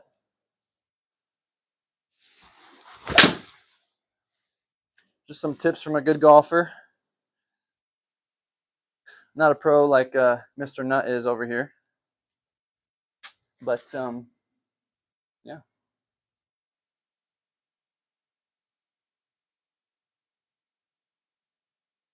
Missing out, dude. I know. My lab's got me invited out there. Just keep connecting with people, and you never know what can happen. Oh yeah, I know. Would you get a 42 by 42 hitting that place? I'm getting anxiety from watching this. Hey man, if you want to buy me a mat, dude, I'll use it every day. If you guys want to send me stuff in the mail, I'll make a whole video about it. Tag you guys in it. I love opening mail. And I love getting stuff in the mail. It's like Christmas, so I'd love it if you guys would send me some stuff. If you guys want to support me in that way, that'd be great. Let's hit some hybrids off the concrete. Live's getting a little slow. Live's getting a little boring. It's like $10 on Amazon. So, I have one I don't use. Okay, bro, sounds good. As a beginner, do you recommend me getting fitted for my irons? I would say no. I'd recommend you using the money that you use for that and get some lessons instead.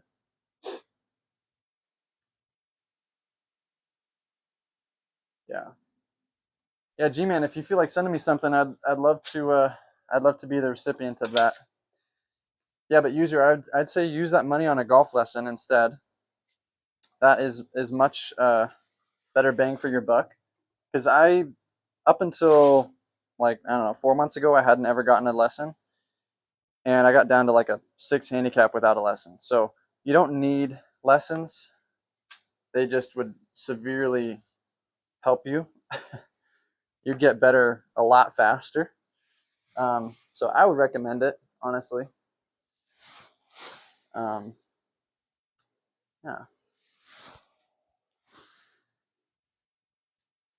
All right. Just a nice little warm up.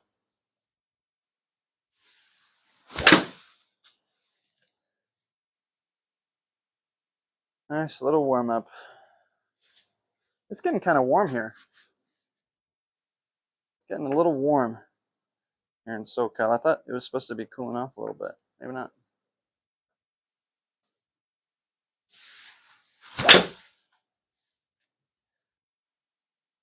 Yep.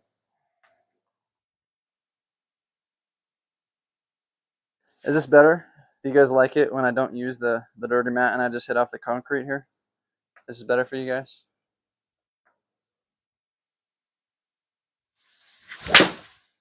I mean, I can do that all day if you want me to. It's just, why do that?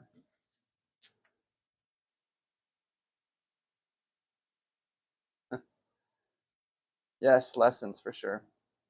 Lessons are for sure very helpful, yeah. Sean says, bruh. Okay, pavement is crazy.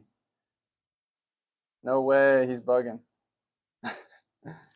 Yeah, guys, I mean, it's just what we do out here, bro. I can't say. That can be your thing, like DOD, long, and pause king.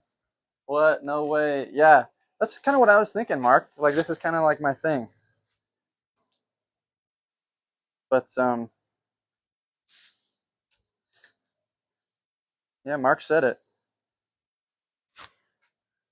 I don't know. I don't have a platform to, like, grow something like that. Maybe, like, instead of, maybe, like, on every hole, like, I hit one off the concrete or something. That'd be funny. Because they can do all their stuff on, like, every swing, you know?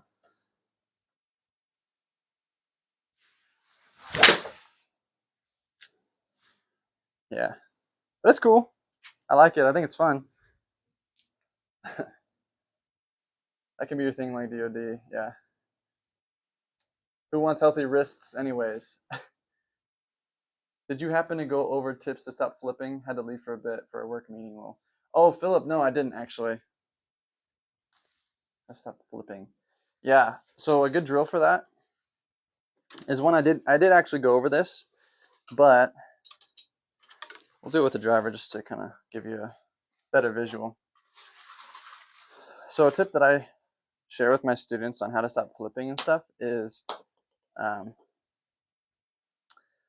if you put the ball on the tee, that way you can see what I'm doing here. So put your trail hand, so grip it normally with your left or lead hand, and put your trail hand or your right hand, if you're right-handed, on the shaft like this, kind of just supporting it. Now I want you to take some normal swings, half swing, smooth swing. I wouldn't recommend taking like full swings with this just because it's easy to lose when you haven't done it before. So just open your hand like this, put it on, and take some smooth swings like this. Okay, and I want you to focus on rotating with your chest. Like a big part of you flipping is because your hands get disconnected and you're throwing them at the ball. But if you do that with this drill, you're gonna lose your right hand. So I want you to do this drill and rotate with your chest. It's not gonna look amazing, but get this motion of staying connected with this right hand. It's like that. Okay, and then you can graduate to like trying to swing at a ball with it.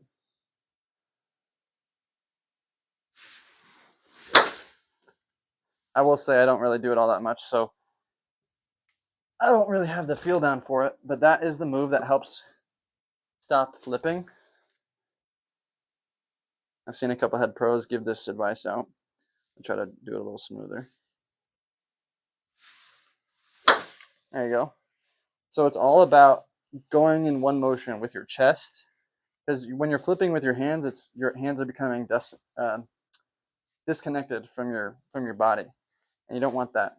You want them to be a part of it. You want to be in one motion, turning together. Okay, so try that out. Let me know what you think. Figure it out. Hey, Andrew says, "Why are you on the cement?" It's just what I do, bro. It's just kind of my thing. Please don't. Okay, good. You chunk it, that's gonna ruin the whole club on the sidewalk. Sounds like a painful drill. I'll give it a try. I appreciate it. Yeah, Philip. There's a couple other drills for like hand flipping. That's just the one that I consistently go to. If you want, you can just Google hand flipping drills. But that's the one that I usually give people. It's very difficult. But if you can figure that out, you're not gonna flip your hands anymore. Just focus on turning with your whole body. That'll get rid of it. If you chunk it, it's gonna ruin the whole club on the sidewalk. Yeah, Maximus is totally right. Andrew Hezi Kazakis, why are you on the cement? It's just my thing, bro. It's just my thing. I'm gonna hit some more off the cement, actually. That's what we do out here in the backyard. Well, we grinding. We grinding out here in the backyard. It's just what I do. What's up?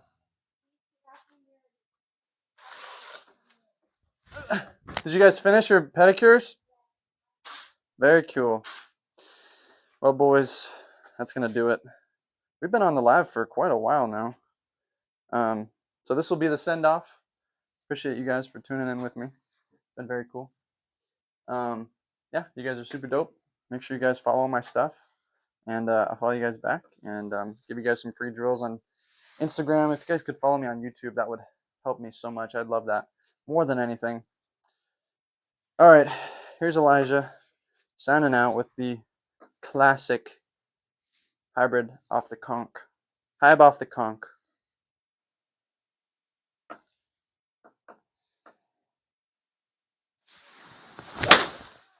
Okay, wait, I actually topped that. That was crazy. That was the first bad one I've ever done. We gotta run that back. That was insane. Can't let that one be the last one. I actually topped it. My bad. Hold on. There you go. Woo! Got me shaking in my boots for a second there. I was like, oh my gosh, I actually topped it. All right, y'all. Gave you a follow earlier. Dude, your clubs. Dude, your club. That's so bad for it. I know. It's not great. But anyways, thank you guys for tuning in. You guys are all awesome. And I will catch you in the next one. God bless. I'm hitting off concrete because that's what I do, Jake. That's just who I am, bro. Shaking in your beginner-sized boots. Jake, Mike, you're so funny. All right, guys. God bless.